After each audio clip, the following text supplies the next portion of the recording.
Olá, hoje a TV Jornal da Cidade Online entrevista Regis Bruni Andriolo, ele que é epidemiologista e também mestre e doutor pelo programa de pós-graduação de saúde baseada em evidências e também professor da Universidade do Estado do Pará. Muito obrigada por falar com a gente, doutor. Bom dia, tudo bem? É um prazer falar com vocês. Eu tenho toda uma formação, eu sou biólogo, né?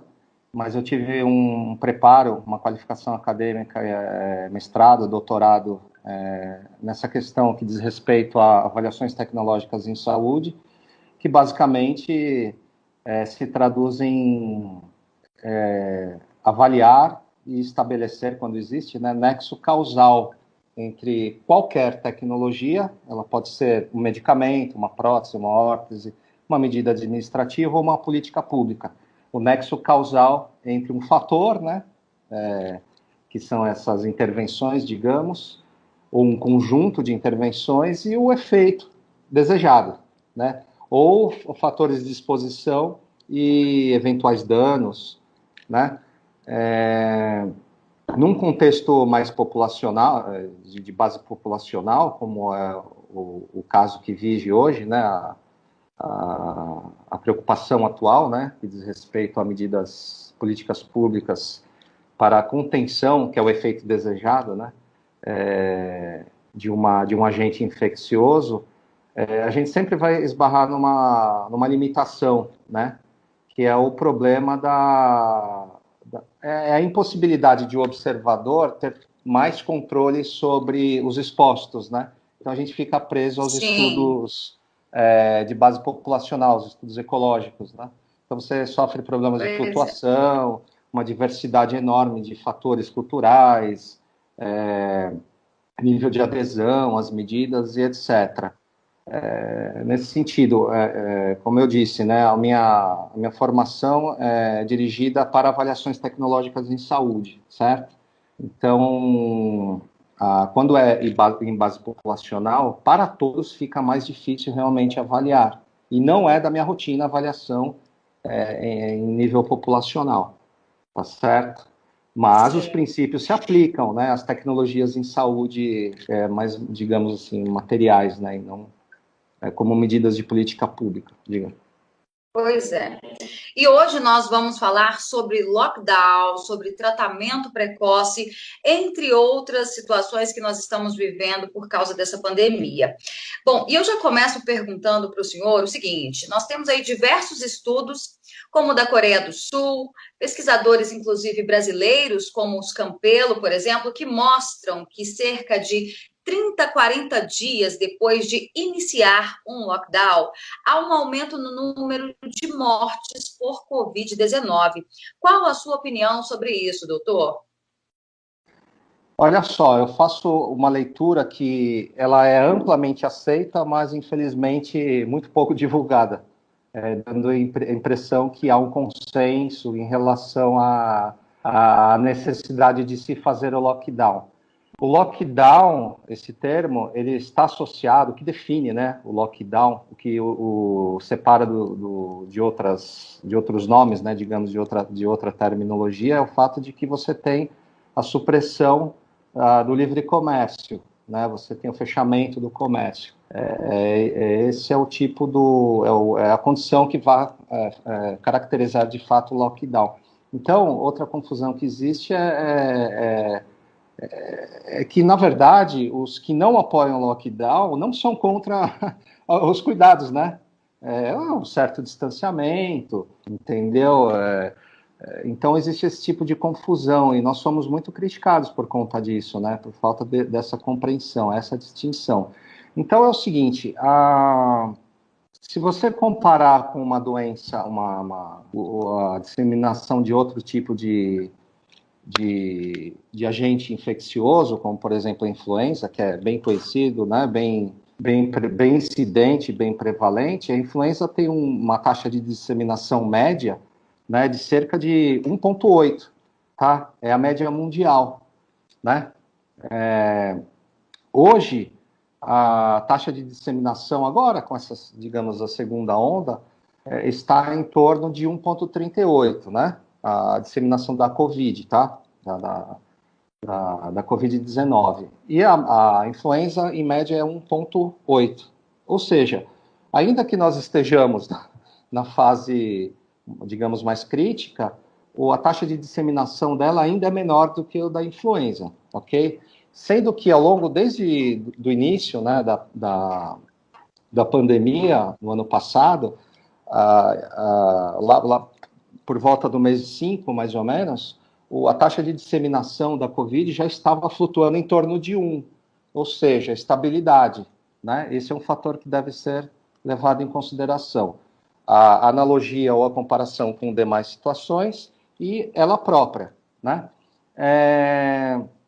Outro dado importante também, que diz respeito a essa questão da transmissão, é que a gente já tem dados dizendo que a transmissão entre os assintomáticos, no pior cenário, é cerca de 30% daquela entre os sintomáticos, ou seja, você tira 70% de probabilidade. Entende? Isso no pior cenário. Por quê? Tem estudos, teve um estudo já agora em novembro, né, foi publicado em novembro, com 1.174 contatos de pacientes positivos e assintomáticos. Qual foi a taxa Então, de... quer dizer que quem é assintomático tem menos probabilidade de transmitir. Mas muito menos, é o que eu estou dizendo, né? Porque, assim, os estudos variam, né? Os resultados e tal. Tanto é que é importante fazer a meta-análise, obviamente, por diferenças diversas, clínicas, metodológicas, etc. Resultados da verdade procurada tendem a variar entre diferentes estudos, normal, né? Agora, o que a gente sabe de fato é que, no pior cenário, você tem 70% a menos de probabilidade de transmitir, se você for um positivo assintomático, certo?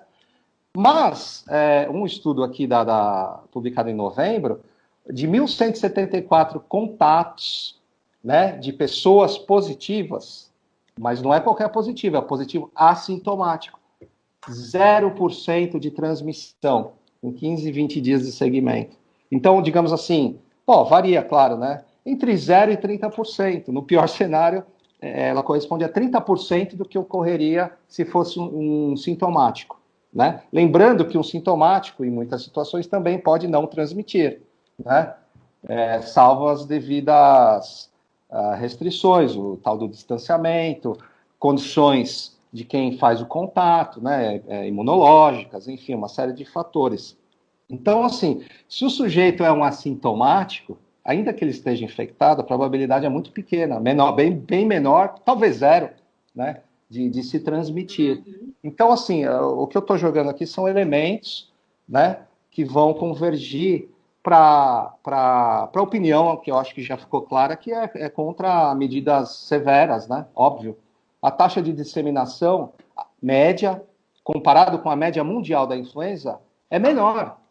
Não é pouco menor, é bem menor a da Covid. Pois é, doutor, mas há quem defenda o lockdown, principalmente governadores e prefeitos que têm implantado, né, essa medida em seus domínios. Esse mesmo grupo que acredita que o lockdown funciona, diz que das outras vezes não funcionou porque não foi feito direito, muita gente que não respeitou de fato. Você concorda com essa justificativa ou, de fato, essa medida só piora a proliferação do vírus? Eu não concordo com essa justificativa e talvez essas medidas até piorem, né? Óbvio, né? Então, além da transmissão entre assintomáticos ser baixa, você ainda tem outros elementos. Por exemplo, já tem dados, né, mostrando, pelo menos com 6 meses de segmento, que existe imunidade duradoura de célula T. Lógico que faltam estudos com mais tempos de segmento, né, mas por 6 meses, pelo menos, você tem imunidade, a imunidade desejada. Só que agora vieram as novas cepas. Isso ainda está obscuro, né? Mas, outra coisa, a viabilidade no trato respiratório do vírus, ela tende a ser em torno, em média, né, de 10 dias, né, o que reduz a probabilidade de transmissão, certo? Então, são vários fatores que convergem para isso, né?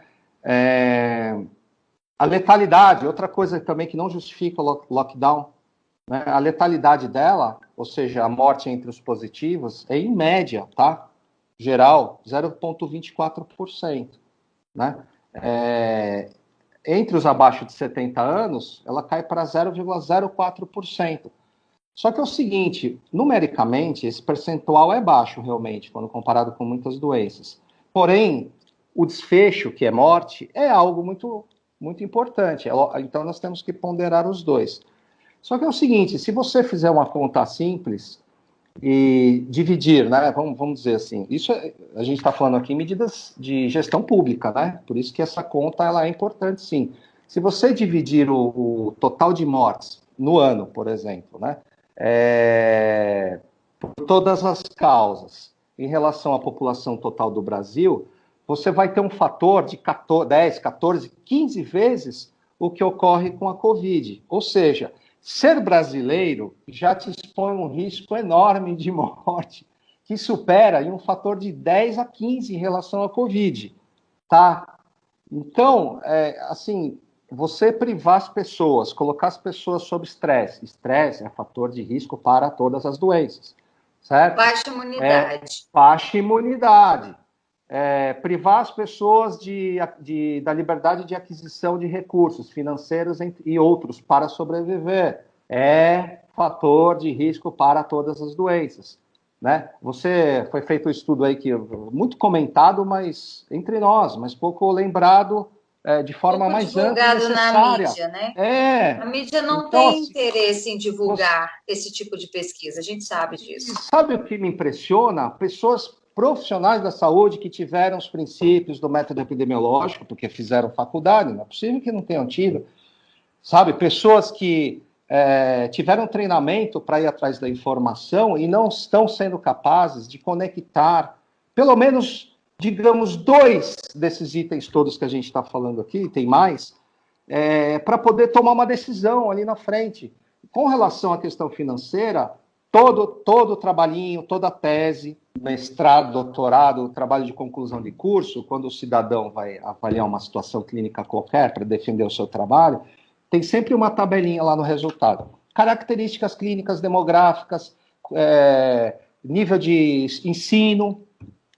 Olha, se sempre as pessoas, ao fazerem esses trabalhos, avaliam renda, ensino, classe social, é porque essas coisas têm associação com todas as doenças. Aí você vai privar a pessoa de obtenção de recursos, óbvio que vai aumentar a susceptibilidade e não só a Covid. Esse estudo aí que foi publicado em dezembro de 2019 na Lancet, e não interessa se é Lancet, né? Porque a gente tem que tomar cuidado com essa questão também da falácia da autoridade, tá? Não é só porque está na Lancet ou não sei aonde que a gente confia. Tem que ver o trabalho, o método, como foi feito direitinho. E é um trabalho bom porque ele é empírico, ele não é projeção do Imperial College. Quanto vai morrer, não sei, não. Empírico, ele é baseado em No experimentos fato, reais. exatamente, na observação, e não em modelo matemático, modelos matemáticos que podem incorporar diferentes cenários. Eu posso colocar lá elementos matemáticos que vão piorar o cenário, então é altamente manipulável. Já o empírico, ele já reduz... Como Átila e a Marina.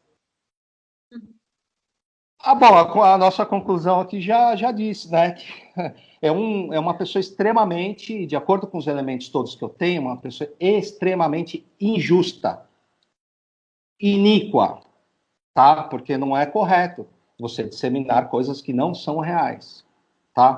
Aqui todos os comentários que eu faço aqui são baseados em números, em empirismo. Como eu falei, as apresentações que eu faço sobre isso, e eu não sou especialista nisso, tá? Elas são derivadas de dados empíricos. Aqui não tem opinião de OMS, não tem opinião de Anvisa, não tem opinião... É dado empírico, tá? Então, olha só. Foi feito um levantamento, né, para que as pessoas entendam. Isso não é a opinião.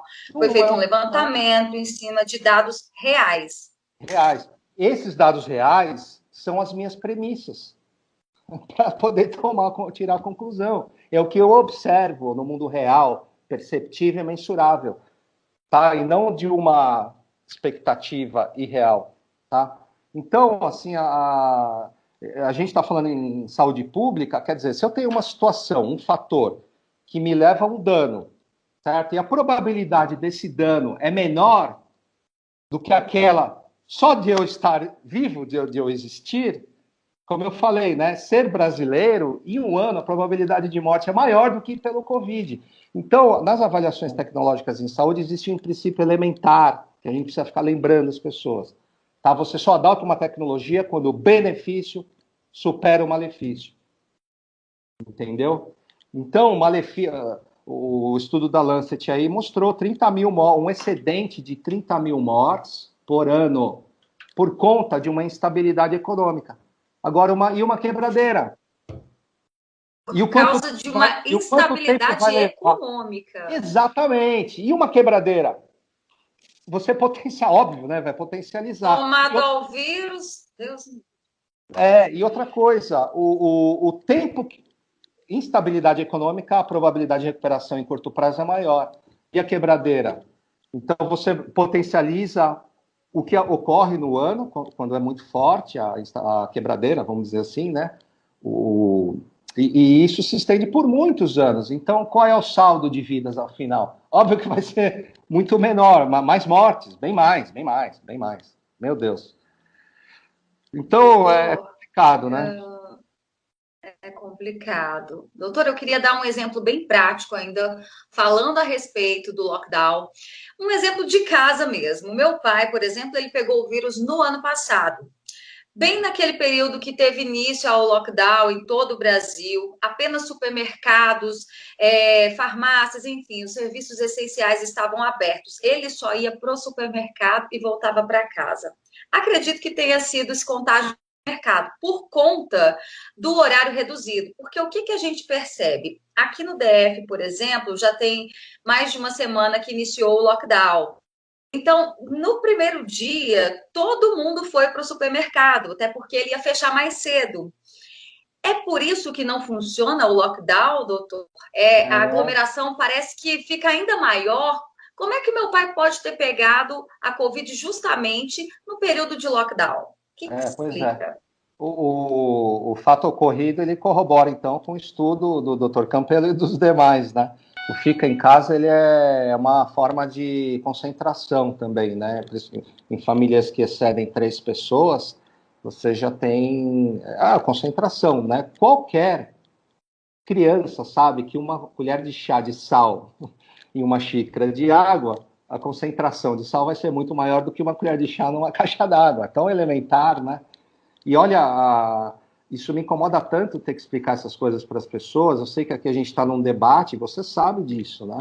Então, assim, para as pessoas enxergarem que não é adequado, não são adequadas essas medidas, você tem que lançar a mão, resgatar a mão de princípios elementares que as pessoas esquecem, não sei o que acontece. Então, assim, olha só, outra questão importante, né? No ano passado, eu observava, ainda tem, né? Governadores que colocam a polícia para reprimir a população que quer trabalhar. Ao invés de colocar a polícia para reprimir as pessoas, teve região aí que o pessoal fechou shopping. Imagina fechar shopping por 3 meses. Isso é muita loucura. Então, ao invés de fechar o shopping e colocar a polícia para dar borrachada nas pessoas, coloque a polícia na porta do shopping, estenda o horário e peça para que o agente de segurança oriente as pessoas, olha, seja bem-vindo. Então, né, se quiser usar máscara também em lugares mais confinados, né, é legal, porque você evita o spray. Aí você pede para o policial, olha, oriente as pessoas e tal. Então você aproxima a corporação da população, não impede o trabalho e dá segurança com o horário estendido, né? Então, assim, coisas elementares, e a gente tem que discutir essas coisas elementares porque profissionais da saúde, gestores, perderam esses princípios elementares da existência. E eu me incomodo muito em ter que falar disso, explicar o óbvio, né? É perda de tempo, é falta de eficiência na vida. Só que a gente tem que ficar frisando, porque parece que os nossos prefeitos e governadores não entenderam esse princípio básico, Nós né? dois Bom, estamos doando o nosso tempo e nossa energia. E isso é bom, a gente está exercendo o altruísmo aqui, porque Estamos tá difícil. fazendo o nosso papel, né? Bom, e essa nova cepa que surgiu em Manaus, ela pode ter surgido por causa do elevado isolamento social que teve início ainda em outubro naquele estado? É difícil saber, a gente não sabe, mas assim, tendo em vista que existem dados, muitos que demonstram que não tem diferença, né? Essa questão da concentração que nós estamos discutindo aqui, né? Em algumas situações até aumenta, né? Devido às peculiaridades dos locais, porque as pessoas estão seguindo receitas prontas, né? Mas é fato que talvez em determinadas situações também, se você tem muita disseminação, muita transmissão, né, junto com características ambientais, de temperatura, umidade, pode ser que tenha mesmo. Pode ter sido isso, a gente não sabe. Isso eu não tenho dados, né? Não é opinião, assim, é uma mera conjectura, né? Entendeu? É. Não dá para. Eu não tenho elementos para atribuir ao confinamento. Né? Mas uma coisa é fato, o vírus evoluiu. Parece que sim, porque, como eu falei, desde o mês 5 passado até janeiro agora, a taxa de transmissão estava flutuando em torno de 1, 0,98, 0,89, 1,2, 1,02, agora foi para 1,38, aumentou mesmo, né? Só que, lembrando, ainda está abaixo da influenza. Agora, explica pra gente sobre a imunidade de rebanho. Então, assim, tem diferentes formas de imunização, né? Uma delas é via o colostro, a outra é via vacina, a outra é via a, o contato com agente infeccioso, né? Então, eu gosto de fazer essa analogia aqui com a questão da gripe espanhola lá do século passado, né? Aliás, do século passado. As populações mundiais, a população mundial era cerca de 1/5 da que tem hoje e era essencialmente rural. Já tinha distanciamento, entendeu? Só que a doença tinha alta disseminação, bem mais, e maior letalidade do que a Covid hoje em dia. Então, assim, o que eu vejo em relação a muitas pessoas, elas nos enxergam como tubos de ensaio, onde você tem apenas dois fatores, a presença do vírus ou não, tá certo? E esquecem que a gente tem as nossas relações, nossos meios de vida, etc. Aí o que, que acontece? Bom, então é o seguinte: a melhor maneira de parar o vírus é acabar com as pessoas. Então vamos pegar a população mundial, vamos reduzir para aquela que tinha, por exemplo, na época da gripe espanhola, vamos reduzir ela a 1/5 de novo do que é hoje. Ainda assim, a doença vai seguir o seu curso de disseminação. E o curso de disseminação tem um fator positivo, que é a imunidade. Ainda mais se tratando de Covid. Eu tive Covid em março do ano passado. Né? Como é que eu tratei? Eu faço o meu protocolo antiviral, que é para qualquer vírus. Né? 1 litro de água por hora, porque toda infecção viral tem que ter muita hidratação. 1 litro de água por hora na jarra mesmo, tá? Contado com relógio e medindo febre, de hora em hora. E aquele arsenal que a gente conhece. Eu tomo própolis, né? Que tem mais de 3.000 estudos publicados por aí. E isso se estende para aqueles que se interessam por essas outras opções extremamente seguras, né? Ivermectina, hidroxicloroquina e tal. Então, assim, você tem todo um arsenal. E não podemos dispensar a questão da imunidade de rebanho. Né? Para uma doença que tem 0,24% de letalidade, 0,24% de letalidade, não é 8% como a espanhola, é 0,24%, é menor do que estar vivo no Brasil, como nós conversamos agora há pouco. Né? A probabilidade de morte no Brasil é 10, 14 vezes maior do que da própria Covid. Então, no meu entender, a vacinação, a imunidade, para a grande massa, para a população em geral, é por rebanho. É a melhor maneira, por rebanho. Isso não é uma opinião minha formada com o Mas mundo esse real e rebanho se perceptível. forma com pessoas vacinadas que vão tomar, no caso, essa vacina É que saiu? sua existência normal, com algum cuidado. Você conviver com o vírus. Vacinação. Prevenindo, lógico, né? Eu não quero contato com ele, né? Mas assim, eu e na minha vida diária terei sim probabilidade de ter o contato com o vírus. E isso todos devem assumir, né? Quando você vai atravessar a rua, você tem que assumir o risco, né? De vir um carro, mas você vai ter atenção e etc. E a gente sabe que a probabilidade de imunização é muito grande. Por quê? Porque a letalidade é minúscula. Entendo. Óbvio que a imunidade. A gente já tem um estudo aqui, né, das células T, que mostra a imunidade por 6 meses. E deixar as vacinas para subgrupos extremamente restritos, só que com um detalhe que ninguém está fazendo. Eu estou achando muito estranho. Israel, por exemplo, o CEO da Pfizer reconhece, publicou lá agora, ontem, antes de ontem, hoje, eu não sei, que ele reconhece, né? Olha, Israel está sendo um grande laboratório. Eu não tenho, eu estudo, eu lido com estudo clínico, eu preciso dos estudos clínicos controlados, randomizados, preciso dos experimentos para eu trabalhar, inclusive, certo? Só que esses experimentos para tecnologias novas ou situações novas devem ser feitos de modo mais restrito.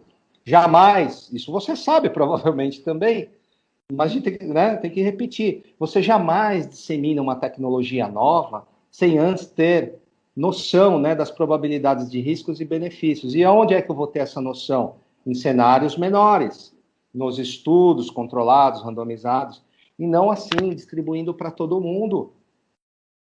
Entendo. Eu conheço, olha, vou falar, não chega, não. Tem muito profissional da saúde que só falta profissional de saúde que se formou, muitos deles fizeram mestrado, doutorado. Se o sujeito pudesse furar a fila para receber a vacina, ele gostaria. Isso tem um lado bom, teria um lado bom. Se ele exigisse um follow-up decente, uma avaliação decente, uma boa anamnese, e que ela, para ele, para esse cidadão, que essa avaliação rigorosa fosse a mesma aplicada para todos os demais, ou seja, com termo de consentimento livre esclarecido, aprovado pelo Comitê de Ética em Pesquisa Local. Aí seria ótimo. Ah, isso é altruísmo, eu quero participar do estudo. Mas não, ele quer receber a vacina por conta de uma crença, porque ninguém sabe ainda as probabilidades de benefícios, malefícios, mortes. Eu conheço gente aqui no estado do Pará que faleceu, foi internado 6 dias após a vacina e morreu, foi para o tubo e faleceu. Agora, essa história Pois não. que dizem que as vacinas podem provocar efeitos colaterais, alterações genéticas, isso é mito ou é real? Então, os efeitos colaterais, a lista é extensa, sim. Muito se fala que vacinas podem provocar efeitos colaterais e alterações genéticas. Isso é mito ou é verdade? Olha só, eventos adversos, indesejados, né, colaterais, com certeza, né? São a lista é até grande, isso foi publicado até por várias agências aí, internacionais, e isso já tem bastante tempo, já tem alguns meses, né? Doenças autoimunes, uma série de problemas, morte, arritmia, enfim. Agora, quanto à alteração genética, depende da tecnologia que está sendo usada exatamente, né?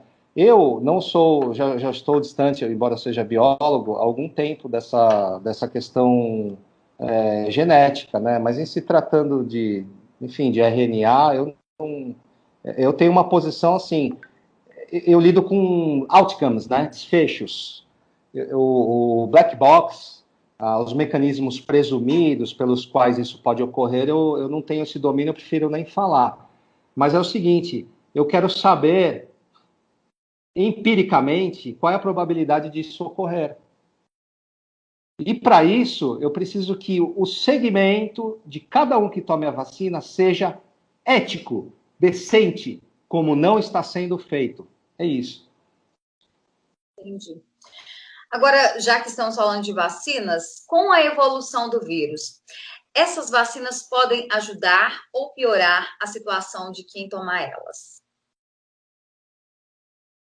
É impossível saber, porque a gente não Porque a tem gente sabe os dados. que a vacina, essas vacinas, elas foram fabricadas antes das novas cepas. Isso não pode, de certa forma, fazer com que a pessoa crie uma resistência e aí o vírus fique ainda mais forte? Já vi alguns É, médicos dizerem isso é isso. possível também.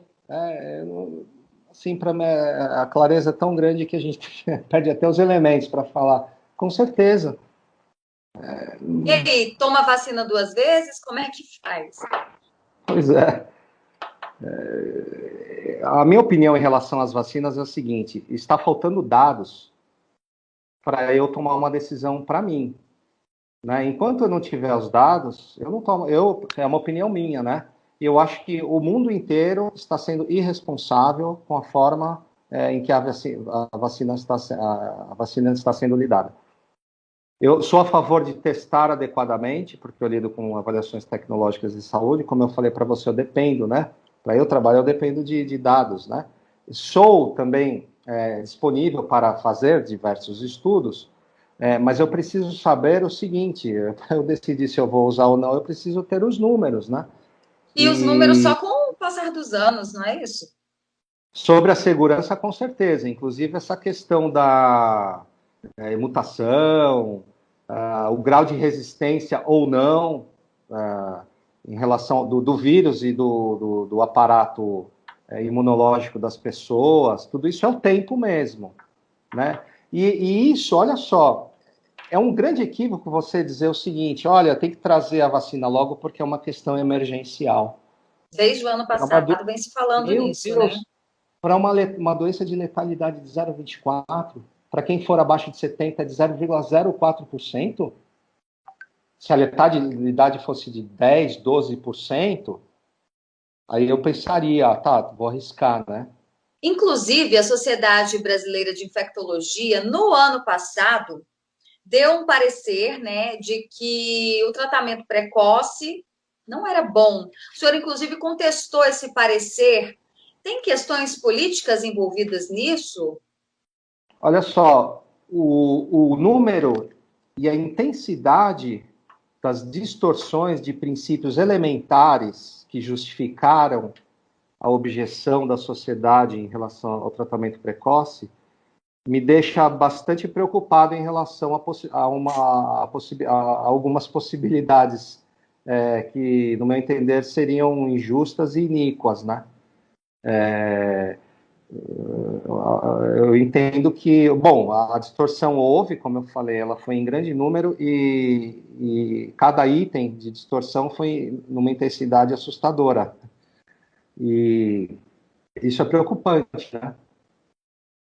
Itens elementares, né, da boa pesquisa clínica, da boa avaliação tecnológica em saúde, que envolve a questão ética, inclusive. E qual foi o motivo dessa contestação que o senhor fez nesse parecer que condena, no parecer da Sociedade Brasileira de Infectologia, que condena o tratamento precoce? Isso no ano passado. Eu fiz a contestação em fevereiro, entre janeiro e fevereiro, né? A razão foi, eu fiquei bastante incomodado, sabe, triste ao mesmo tempo com o número de itens distorcidos, digamos assim, perversões de princípios elementares, né? E a intensidade com que eles ocorreram, ficou no nível de chateação, triste, né? Então eu me senti com o ímpeto de contribuir com o Ministério Público no sentido de orientar, né, a sociedade e tal, e que isso sirva de material, inclusive, para eu utilizar com as pessoas que a gente conversa, que nós ensinamos, né? Eu tenho alguma experiência que ela é, sim, passível de ser passada para os demais e serve de exemplo, assim, como não conduzir, né, as decisões e tudo. Historicamente, existem muitas, tá? Elas incidem bastante e tal, mas com essa intensidade foi bem preocupante no meu entendimento. Pois é. E é preocupante mesmo, né? Porque nós estamos lidando com vidas, e partindo de uma entidade tão importante, gera uma preocupação. Como o senhor disse, se existem números distorcidos, o que você acredita que está por trás? Será que existe algum interesse político? O número e a intensidade de itens onde houveram as distorções, ela traz bastante preocupação, né? Em relação a quais as razões levariam uma sociedade científica a tomar uma posição tão precipitada, digamos, né? Sendo bastante reservado, inclusive em relação ao método científico, porque tamanha precipitação, né? Então você pensa em várias possibilidades, várias razões. Bom, doutor, nós já estamos caminhando para o final da nossa entrevista. De qualquer forma, eu gostaria de deixar esse espaço agora aberto para suas considerações finais e para dar um recado também para a população, né, que muitas vezes não tem acesso a esse tipo de informação que nós demos aqui hoje. Eu gostaria de agradecer a todos, então, pela atenção despendida e reforçar que as informações aqui trazidas são empíricas, tá? Dados do mundo real, perceptível, mensurável, e são eles que compõem as premissas para nós tomarmos uma decisão, tá bom? Eu espero que todos reflitam aí e é importante disseminar informações baseadas em evidências. Muito obrigado. Bom, obrigada então mais uma vez, doutor Regis Bruni Andriolo, epidemiologista, trouxe diversas informações importantes, principalmente nesse momento que o lockdown devasta todo o nosso Brasil. Eu sou Berenice Leite, direto de Brasília, para a TV Jornal da Cidade Online.